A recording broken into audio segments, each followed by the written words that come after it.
जय हिंद दोस्तों, आप सभी का स्वागत है अपने YouTube चैनल भावी शिक्षक मंच में। जैसा कि आप सभी लोग जानते हैं, हमारी एनसीईआरटी सीरीज चल रही है और इसमें जो है हमारा क्लास 6 की एनसीईआरटी की ज्योग्राफी जो है वो चल रही है। और हमारे जो है टोटल नंबर ऑफ चैप्टर्स इसमें हमारे 8 चैप्टर्स है, जिसमें से जो है हमारे 6 चैप्टर जो है कंप्लीट हो चुके हैं। आज जो है हम चैप्टर नंबर 4 मानचित्र, चैप्टर नंबर 5 पृथ्वी के परिमंडल और चैप्टर नंबर 6 पृथ्वी के प्रमुख स्थल रूप, ये चैप्टर्स हमारे कंप्लीट हो चुके हैं। इन तीनों का जो है आज आपको मिक्स क्वेश्चंस की जो है प्रैक्टिस करवाई जाएगी। तो ये हमारा प्रैक्टिस सेट 5 है। इन तीनों चैप्टर का जो हमारा प्रैक्टिस सेट 4 आ चुका है, आज हम 5 करेंगे और नेक्स्ट क्लास में हम 6 करेंगे। तो हमारे ये तीनों चैप्टर्स जो अच्छे से कवर हो जाएंगे। मैंने कॉन्सेप्ट वीडियो जो है वो करवा चुकी हूँ आप लोगों को, तो आप लोग जो है चैनल पे जाइए, सब्सक्राइब कीजिए और साथ ही साथ आप वहाँ पे प्लेलिस्ट देखेंगे तो वहाँ पे आपको जो है प्लेलिस्ट में आपको कॉन्सेप्ट वीडियो अलग मिल जाएगी, आपको क्वेश्चंस जो है प्रैक्टिस सेट की जो है वो अलग आपको फोल्डर मिल जाएगा। तो ये आप लोगों को पता है कि एनसीईआरटी जो है ना हमारी काफ़ी ज़्यादा इंपॉर्टेंट रहती है। चाहे आप कोई भी एग्ज़ाम दे रहे हो, चाहे वो आप टीचिंग एग्ज़ाम दे रहे हो या नॉन टीचिंग एग्ज़ाम दे रहे हो, आप एसएससी, पीसीएस या HTET, CTET, DSSB, BPSC, TRE 4 या फिर अदर जो आप कॉम्पिटिटिव एग्ज़ाम दे रहे हैं, उन सब में जो है हमारे एनसीईआरटी से ही क्वेश्चंस पूछे जाते हैं। जहाँ पे भी आपकी ज्योग्राफी आती है, जहाँ पे भी आपकी हिस्ट्री आती है, जहाँ पे भी आपकी जो है हमारी पॉलिटिकल आती है, तो उनके लिए ना काफ़ी ज़्यादा इंपॉर्टेंट मैं सीरीज आप लोगों के लिए लाई हूँ। हमारी जो है सोशल साइंस की जो है ये सीरीज चल रही है। टोटल जो एनसीईआरटी जो है आपको पूरा कंप्लीट कराया जाएगा। आपको पता है क्लास 6 की हिस्ट्री हमारी कंप्लीट हो चुकी है। अब जो हम क्लास 6 की जो है ज्योग्राफी को कंप्लीट करेंगे, उसके बाद जो हम पॉलिटी को कंप्लीट करेंगे, फिर हम आ जाएंगे क्लास नंबर जो हमारी क्लास जो 7th क्लास होगी वो वाली जो है वो वाली स्टार्ट कर देंगे। तो चलिए दोस्तों, हम जो है बिना किसी देरी की आज की अपनी क्लास स्टार्ट करते हैं। आप लोग जो है मुझे कमेंट बॉक्स में बताइएगा कि आप लोगों ने कितने नंबर स्कोर किए हैं आज की क्लास में, और आप लोगों को जो है वीडियो कैसी लगी ये भी आप मुझे कमेंट बॉक्स में बता सकते हैं। और साथ ही साथ आपको कोई सजेशन देना हो तो वो भी आप मुझे कमेंट बॉक्स में ज़रूर बताइएगा। अगर मुझे आपके सजेशन जो है वो अच्छे लगेंगे तो मैं उसे इम्प्लीमेंट ज़रूर करूँगी, ताकि वीडियो जो है और ज़्यादा परफेक्ट हो सके, आप लोगों की हेल्प ज़्यादा हो सके। इसलिए तो आप लोग मुझे अपने सजेशन जो है वो कमेंट बॉक्स में बता दीजिएगा। और अगर आप लोगों को जो है वीडियो अच्छी लग रही हो, चाहे वो कॉन्सेप्ट की वीडियो हो, चाहे वो हमारी ये प्रैक्टिस सेट हो, या फिर हमारे जो शॉर्ट वीडियो मैं आप लोगों के लिए डालती हूँ वो हो, तो आप लोगों को अगर ये अच्छा लग रहा हो तो आप लोग जो है चैनल को like, subscribe, share and bell icon दबाना ना भूलें। तो चलिए दोस्तों, स्टार्ट करते हैं आज की क्लास को। सबसे पहला क्वेश्चन, थीमेटिकल मानचित्र। थीमेटिकल मानचित्र में किसे किसे शामिल किया जाता है? आपको यहाँ बताना है कि जो हमारा थीमेटिकल मानचित्र होता है उनमें जो है क्या क्या चीजें शामिल होती है। तो पहला ऑप्शन है रेलवे मानचित्र, दूसरा ऑप्शन है वर्षा मानचित्र, तीसरा ऑप्शन है उद्योग मानचित्र, चौथा ऑप्शन है उपयुक्त सभी। तो इसका आंसर क्या होगा हमारा? थीमेटिकल मानचित्र की यहाँ बात की जा रही है, तो इसमें जो है ये तीनों ही चीजें आपकी शामिल होती है, रेलवे मानचित्र, वर्षा मानचित्र, उद्योग मानचित्र। यानी कि इसका आंसर हो जाएगा ऑप्शन नंबर डी, क्योंकि जो हमारा थीमेटिकल मानचित्र होता है ये स्पेसिफिक चीज पे होता है, स्पेसिफिक चीज पे होता है। कोई विशेष हमारी जो चीज होती है, जैसे वर्षा का मानचित्र हो गया, जैसे हमारे रेलवे का मानचित्र हो गया, उद्योग का मानचित्र हो गया, या और जो हमारी और भी जो चीजें होती है, हमें कोई स्पेसिफिक, जैसे कि मान लीजिए इंडिया है, ये हमारा प्यारा सा भारत है। थोड़ी मेरी ड्राइंग को इग्नोर कीजिएगा गाइस। सिक्किम वाला एरिया ये हमारा प्यारा सा जो है नॉर्थ ईस्ट वाला एरिया हो जाएगा इस तरीके से। तो ये देखिए, ये है हमारा गाइस इंडिया का मैप है। तो आप लोगों को पता है हमारा जो यहाँ पे आप लोगों को एक मेघालय नाम का जो है हमारा स्टेट मिलेगा। मेघालय में जो है सबसे ज्यादा वर्षा होती है, और यहाँ पे जो है आपका मासिनराम करके एक जगह है जहाँ पे सबसे अधिक वर्षा होती है। तो इसमें थीमेटिकल मानचित्र में क्या कर दिया जाएगा, यहाँ पे ना ज्यादा डार्क कर दिया जाएगा, और बाकी कहीं पे वर्षा होती है तो वहां ज्यादा डार्क कर दिया जाएगा। बाकी जगह जो आपको इस तरीके से डिकोड कर देंगे, कहीं पे आपको इस तरीके से बता देंगे कि यहाँ पे कम वर्षा होती है, यहाँ पे ज्यादा होती है, यहाँ पे ये वाला जो एरिया है यहाँ पे कम वर्षा होती है, ये बोलेंगे यहाँ पे। तो आपको जो है ये अलग से आपको स्पेसिफिक चीज पे आपको बताया जा रहा है कि वर्षा का मानचित्र है ये हमारा वर्षा मानचित्र, वर्षा मानचित्र। तो इसमें आपको बताया जा रहा है कि कहाँ पे जहाँ पे डार्क है वहां पे ज्यादा मानचित्र, वहां पे जो है ज्यादा हमारा वर्षा होती है, जहाँ पे जो है आपके इसी तरीके से सीधी लाइंस खींचिए, यहाँ पे जो है कम वर्षा होती है। इस तरीके से जो है ये मतलब अलग से आपको स्पेसिफिक तरीके से आपको चीज़ें बताई जाती है। और आपको पता है जो भी स्पेशल जो चीज़ें होती है ना, कोई भी हमारी जैसे उद्योग की चीज़ें हो गई, तो कहाँ-कहाँ पे जो हमारे उद्योग ज़्यादा है, कहाँ पे जो है उद्योग कम है, तो उसका भी जो है मैप बनाया जाता है, तो ये थीमेटिकल मानचित्र में आते हैं। आपको पता है दो और मानचित्र हमारे, एक होता है हमारा भौतिक, जिसे हम फिजिकल मैप बोलते हैं, भौतिक मानचित्र, और एक गाइस हमारा क्या होता है, राजनीतिक मानचित्र। राजनीतिक मानचित्र, राजनीति तो आप लोगों को पता ही होगा राजनीतिक मानचित्र के बारे में। इसमें हम स्टेट के बारे में, राज्यों के बारे में, और हम जो है कंट्रीज के बारे में जो है उन सब के बारे में जो है इसमें आपको बताया जाता है। कंट्रीज, राज्य, सिटी या शहर, गांव, इन सब के बारे में राजनीतिक मानचित्र में, मतलब यहाँ पे जो एरिया के बारे में बताया जाएगा। और भौतिक की बात हम करेंगे तो भौतिक में जो है प्राकृतिक जो चीजें है ना उसके बारे में इसमें रहती है। प्राकृतिक के बारे में जो है यहाँ पे जैसे कि ये मैदानी एरिया है, ये हमारा जो है तटीय, ये वाला हमारा तटीय एरिया हो गया, एक मैदानी एरिया हो गया, ब्रह्मपुत्र का जो है यहाँ पे ऐसे मैदान वाला एरिया हो जाता है। तो ये सारा जो मानचित्र आपको बताया जाएगा ये आपको भौतिक यानी कि फिजिकल मैप में बताया जाएगा। तो हमारा क्वेश्चन जो है क्वेश्चन नंबर 1 में जो है पूछा गया था थीमेटिकल मानचित्र के बारे में कि इसमें क्या क्या आपका शामिल है। तो आपके रेलवे मानचित्र भी शामिल है, वर्षा मानचित्र भी शामिल है, उद्योग मानचित्र भी शामिल है, यानी कि इसका आंसर हमारा हो गया था option number D. Next question पे हम गाइस आते हैं। मैं ना इनको इनमें ना ज्यादा एक्सप्लेन नहीं करूंगी क्योंकि मैंने कॉन्सेप्ट वीडियो में आप लोगों को ऑलरेडी बहुत अच्छे से समझा रखा है। यहाँ मैं आपको क्वेश्चंस करवाऊंगी, थोड़ा सा मुझे कहीं कहीं लगेगा कि ये टफ क्वेश्चन है तो वहां मैं आपको एक्सप्लेन कर दिया करूंगी, लेकिन हर क्वेश्चन में आपको एक्सप्लेन नहीं मिलेगा, एक्सप्लेनेशन जो है वो नहीं मिलेगा। चलिए दोस्तों करते हैं क्वेश्चन नंबर 2। नीचे दिए गए निम्नलिखित कथनों में से कौन से कथन जो है वो सत्य है। ये आपको अच्छे से क्वेश्चन पढ़ना है कि यहाँ पे जो है हमें पॉजिटिव की बात की गई है। जो हमारे कथन दिए गए, 2 कथन दिए गए, इनमें से जो है आपके कौन से सत्य है, कौन से सही है। पहला कथन हमारा क्या कह रहा है, वायुमंडल में उपस्थित नाइट्रोजन गैस सभी प्रकार के जीवधारियों की वृद्धि में सहायक होते हैं। जो जीवधारी है उनके वृद्धि में सहायक होता है नाइट्रोजन गैस। ये यहाँ पे क्वेश्चन, यहाँ पे जो कथन बोला गया है। दूसरा कथन में बोला गया CO2 यानी कि कार्बन डाइऑक्साइड गैस जो होती है, कार्बन डाइऑक्साइड जो गैस होती है हमारी, वो पेड़ पौधों की वृद्धि में सहायक होती है।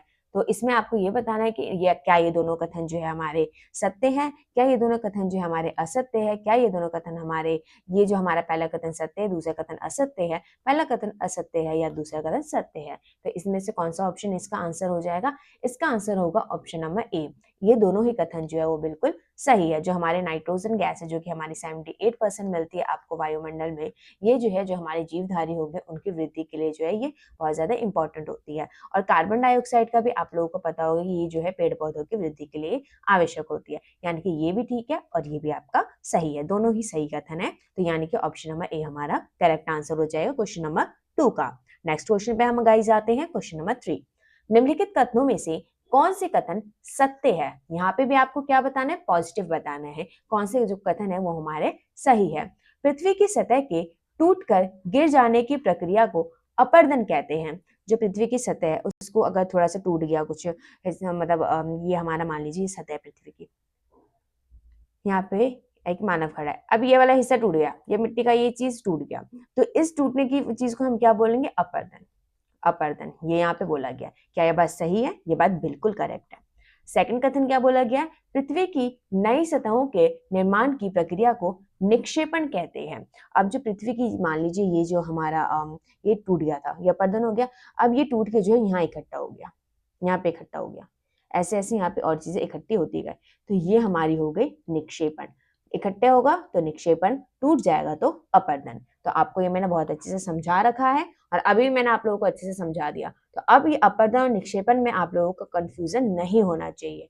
टूटने क्यों हम बोलेंगे अपर्दन, और जो हमारा जहाँ इकट्ठा हो रहा है वो हमारा होगा निक्षेपण। तो ये दोनों ही कथन हमारे बिल्कुल सही है। ऑप्शन नंबर 1 और ऑप्शन नंबर बी जो यानी कि हमारा जो ऑप्शन ए जो है वो हमारा करेक्ट आंसर है, यानी कि कथन 1 और 2 जो है दोनों ही सही कथन है। नेक्स्ट क्वेश्चन पे हम आते हैं क्वेश्चन नंबर 4 पे। जैव मंडल, जैव मंडल के अंतर्गत कौन कौन से परिमंडल शामिल है। यहाँ पूछा गया जो जैव मंडल है उसमें क्या क्या आपके शामिल होते हैं। ऑप्शन नंबर ए स्थल मंडल एवं जल मंडल, ऑप्शन नंबर बी जल मंडल एवं वायुमंडल, ऑप्शन नंबर सी स्थल मंडल एवं वायुमंडल, ऑप्शन नंबर डी स्थल मंडल जल मंडल वायुमंडल। ये हमारा जहाँ पे पानी पानी हो गया, ये वाला एरिया क्या हो गया हमारा, ये हो गया हमारा जलमंडल। और आपका वायुमंडल जहाँ पे हमारी गैसेस हो गई। गैस को मैं कैसे बनाऊं, ऐसे ये पानी इस तरीके से बना देती हूँ, ये हमारा गैस हो गई, ऐसे डॉट डॉट लगा रही हूँ, यानी कि यहाँ पे गैस है, डॉट डॉट वाला गैस हो गया। स्थल, जहाँ पे हमारे जैसे पेड़ पौधे वगैरह जो हो गए वो हमारे स्थल वाली जगह हो गई, पेड़ पौधे बना देती हूँ मैं यहाँ पे। तो अब ये वाला जो पार्ट है ना, जहाँ पे जल भी है, जहाँ पे स्थल भी है, और जहाँ पे जो हमारे पेड़ पौधे है, स्थल भी है और वायु भी है, गैसेस भी है, तो ये वाला पार्ट हमारा हो गया जैव मंडल, जहाँ पे जो है जीवन संभव होता है, जहाँ पे हम रह रहे हैं, ये हमारा जैव मंडल है। क्यों? क्योंकि यहाँ पे आप देखेंगे आपको पानी भी देखने को मिलता है, आपको यहाँ पे वायु यानी कि हमें जो गैसेस है वो हमें देखने को मिलती है, और हमारा जो है यहाँ पे स्थल तो है ही। तो ये तीनों ही चीजें यहाँ पे है, इसलिए जो है हमारा क्या हो जाएगा, जैव मंडल हो जाएगा। तो ये तीनों ही होने चाहिए जैव मंडल में, स्थल मंडल, जल मंडल और वायुमंडल, यानी कि option number D correct answer है। नेक्स्ट क्वेश्चन, क्वेश्चन नंबर 5, निम्नलिखित में से किस महाद्वीप को द्वीपीय महाद्वीप कहते हैं? Option number A Asia, option number B Antarctica, option number C Australia, option number D Africa. तो द्वीपीय महाद्वीप जो है हम किसे बोलते हैं, कौन सी कॉन्टिनेंट को हम द्वीपीय महाद्वीप बोलते हैं? द्वीपीय महाद्वीप का अर्थ ये होता है कि चारों तरफ उसके पानी है। ये इस तरीके से एक हमारा जो है थोड़ा सा ऐसे ही टाइप का हमारा कॉन्टिनेंट है, और इसके चारों तरफ आपको क्या मिलता है, यहाँ चारों तरफ इसके ओशन मिलता है, हमारा पानी ही पानी आप लोगों को इसके चारों तरफ मिलता है। कोई भूमि नहीं आपको यहाँ पे इसके साथ लगी हुई दिखती है, कोई भी भूमि इसके साथ लगी नहीं है, इसलिए इसे हमने द्वीपीय महाद्वीप बोल रहा है। और ये है हमारा ऑस्ट्रेलिया,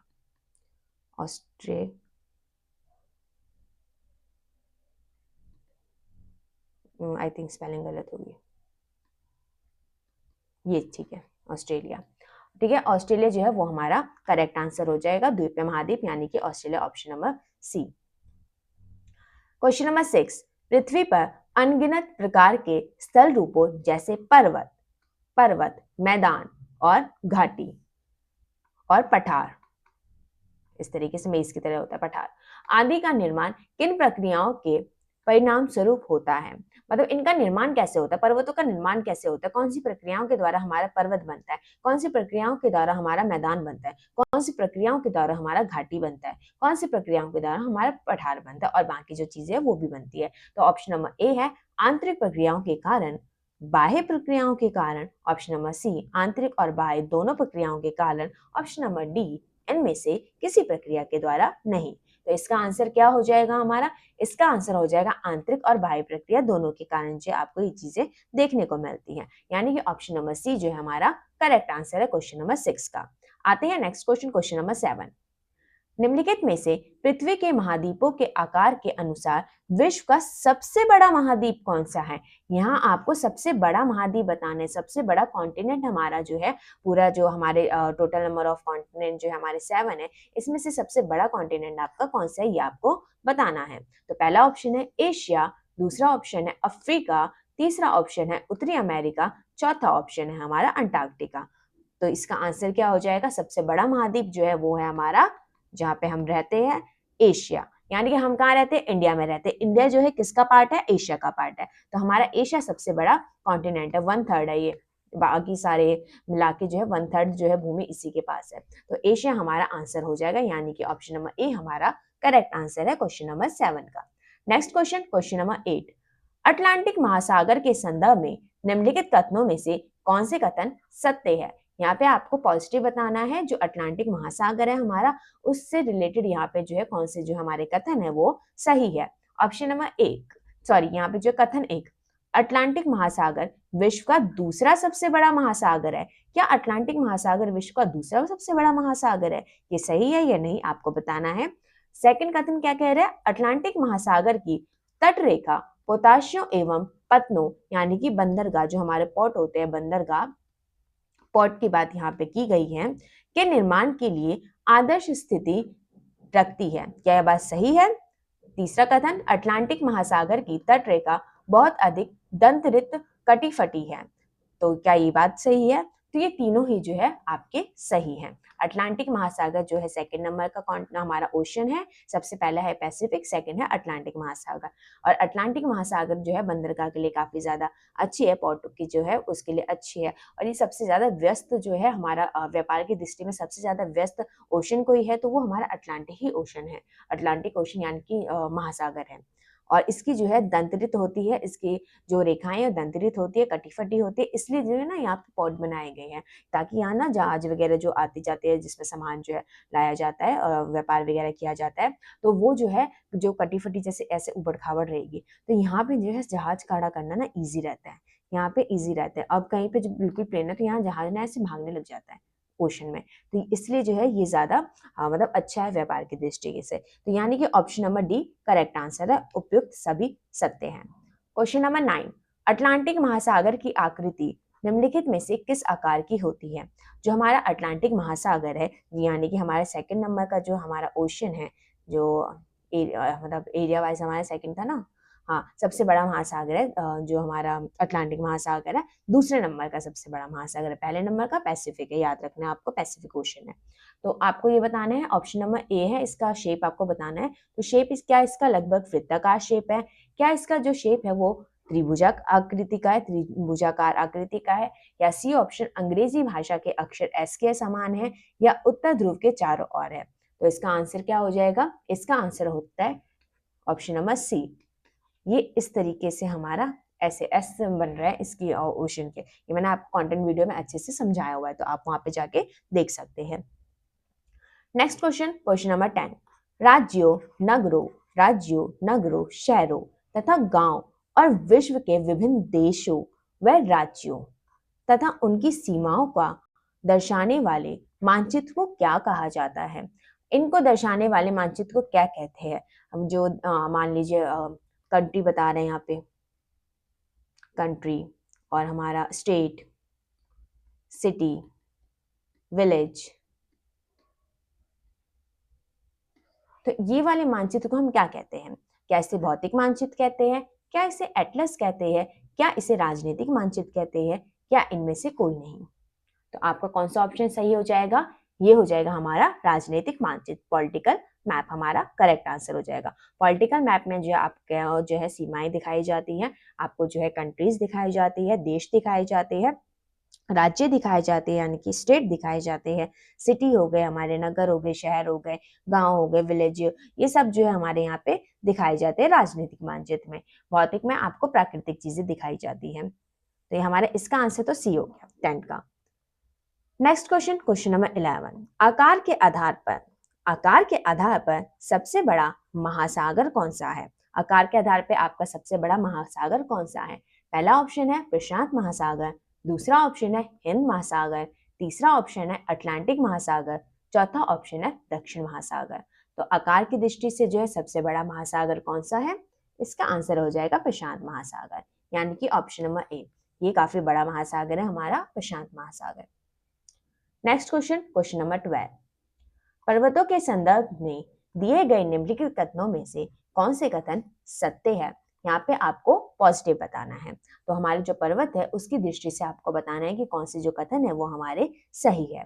तो पहला ऑप्शन है उत्तर अमेरिका का अपलेशियन पर्वत गोलाकार दिखाई देता है, क्या ये बात सही है? सेकंड, अफ्रीका का माउंट किलिमंजारो ज्वालामुखी पर्वत का उदाहरण है, क्या ये बात सही है या नहीं सही है, ये आप लोगों को बताना है। और अगला है हमारा तीसरा नंबर का कथन, ज्वालामुखी पर्वत का निर्माण ज्वालामुखी प्रक्रिया के द्वारा के कारण होता है, तो क्या ये बात आपकी सही है? तो हमारा कौन सा ऑप्शन जो है इसमें करेक्ट होगा? पहले आपको ये बताने हैं कि कौन कौन से कथन हमारे सही है। जैसे आपको ये पता है ना कि ये सही नहीं है, तो आपको पता चल जाएगा कि आप एलिमिनेट टेक्निक यूज कर सकते हैं। हालांकि यहाँ ऐसा कोई ऑप्शन नहीं है जो असत्य हो, यहाँ सारे जो ऑप्शन है वो सत्य हैं। पहला वाला भी सही है, दूसरा भी सही है, तीसरा भी सही है। इसका आंसर हो जाएगा ऑप्शन नंबर डी। जो हमारा किलिमंजारो है अफ्रीका का, उसे हम ज्वालामुखी पर्वत का ही वो उदाहरण है, और ज्वालामुखी पर्वत जो है उसका निर्माण जो है ज्वालामुखी प्रक्रिया के द्वारा होता है। एक और हमारा है जापान का, जिसे हम बोलते हैं, आई थिंक उसका नाम था फ्यूजियाना समथिंग कुछ नाम था, मुझे जहां तक ध्यान है।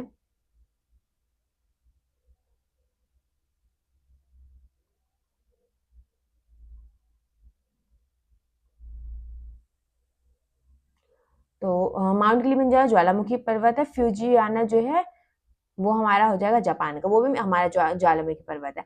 और अपलेशियन पर्वत जो है वो हमारा वलित पर्वत है, जो कि उत्तरी अमेरिका में आप लोगों को देखने को मिलता है। सबसे पुराना वलित पर्वत कौन सा है गाइस? हमारा हमारे ही देश में है वो है हमारा, आप बताएं,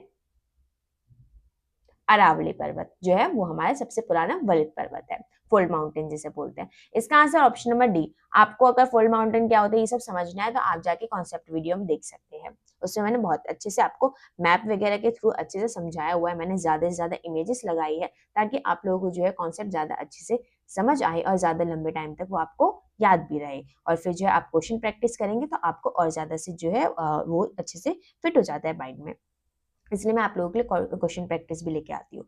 नेक्स्ट क्वेश्चन, क्वेश्चन नंबर 13। पृथ्वी के उपस्थित गैस की परतें जो पृथ्वी के चारों ओर से घेरती है, निम्नलिखित में से उसे क्या कहते हैं?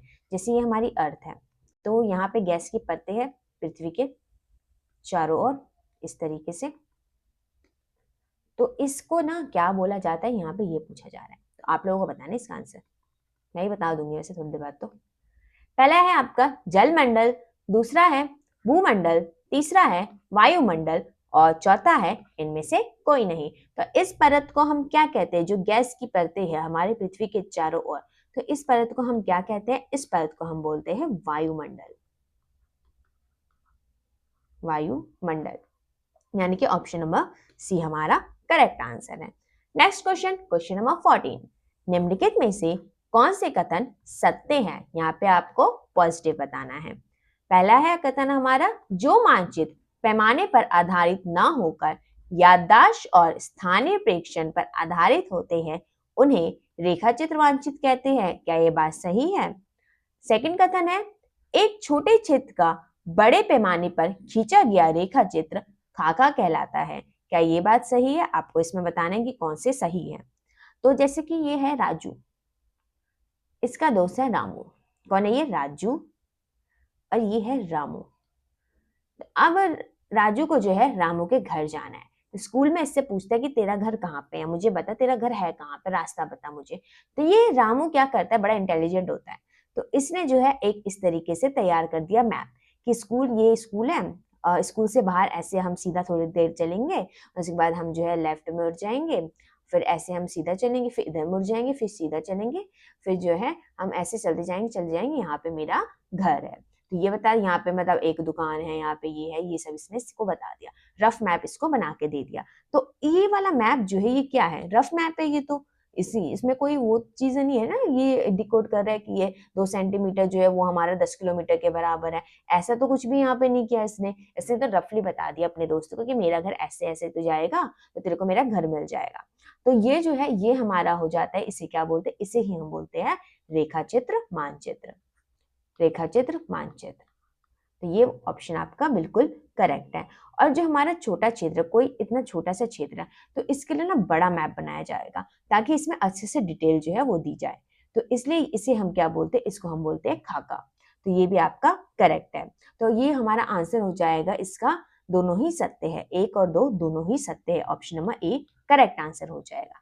नेक्स्ट क्वेश्चन, क्वेश्चन नंबर 15, जो हमारा आज का लास्ट क्वेश्चन है, ये हमारा आज का लास्ट क्वेश्चन है। जिन प्रतीकों के उपयोग के संबंध में अंतरराष्ट्रीय सहमति हो उसे क्या कहते हैं?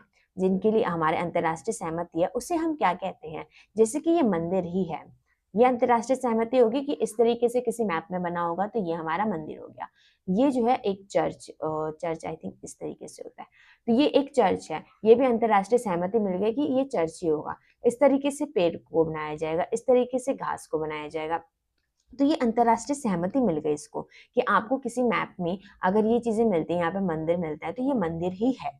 यहाँ पे चर्च इस तरीके से डिकोड कर सकते हैं क्योंकि वहाँ की भाषा यहाँ पे लिखी होगी। तो अब जरूरी थोड़ी कि सबको भाषाएं आती ही हो, एक दूसरे के देश की आती हो, हमें भी नहीं आती भाई, हमें क्या हिंदी आती है, थोड़ी बहुत इंग्लिश आती है, बस बाकी। अब मुझे कोई बोलेगा मुझे जाना है स्पेन में, मुझे स्पेनिश नहीं आती है, अब मान लीजिए वहाँ के लोगों को अंग्रेजी नहीं आती है, तो अब मैं जो है मतलब लोकेशन का मैं पता कैसे लगाऊंगी? तो ये मैं जो है यहाँ पे जो हमारे अंतरराष्ट्रीय सहमति से जो हमारे ये बने हुए सिंबल्स बने हुए हैं, तो इसकी मदद से मैं जा सकती हूँ कि ऐसे वहाँ पे बना रखे होंगे कच्ची तरीके से, जो है रेलवे लाइन भी बनी होती है, उसके लिए भी शायद ऐसी कोई ना लाइन लाइन वगैरह होती है, ऐसे होते हैं। तालाब बनाए तो इस तरीके से तालाब होगा, यहाँ पे पानी पानी होगा। इस तरीके से जो है अंतर्राष्ट्रीय सहमति इन प्रतीकों को मिली है, ताकि हम जो है एक दूसरे का मैप जो है अच्छे से समझ सके, हमें भाषा ना भी आती हो तो भी हम समझ सके।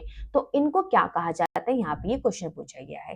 पहला है आपका दिशा प्रतीक, दूसरा है रूढ़ प्रतीक, तीसरा है दिग बिंदु, चौथा है उपयुक्त सभी। तो इसको क्या बोलते हैं, इन सिंबल्स को हम क्या बोलते हैं गाइस? आपको पता ही होगा दिग बिंदु कौन से होते हैं, हमारे north, south, west and east. इसको हम दिग बिंदु बोलते हैं, जो हमारे मेन वाले जो वो हो गए ना, दिशा होगी उन्हें। रूढ़ प्रतीक बोला जाता है हमारा इन प्रतीकों को, इन सिंबल्स को, यानी कि ऑप्शन नंबर बी जो है वो हमारा करेक्ट आंसर है। तो आज के हमारे सारे क्वेश्चंस कंप्लीट होते हैं। आप लोग मुझे कमेंट बॉक्स में बताइएगा आपने जो है 15 में से कितने नंबर स्कोर किए, और आप लोगों को जो है मेरी क्लास कैसी लगी ये भी आप मुझे बताइएगा। आज के क्वेश्चंस कैसे लगी और साथ ही साथ जो है आप लोगों को कॉन्सेप्ट वीडियो कैसी लगी, वो सब आप मुझे कमेंट बॉक्स में बता सकते हैं।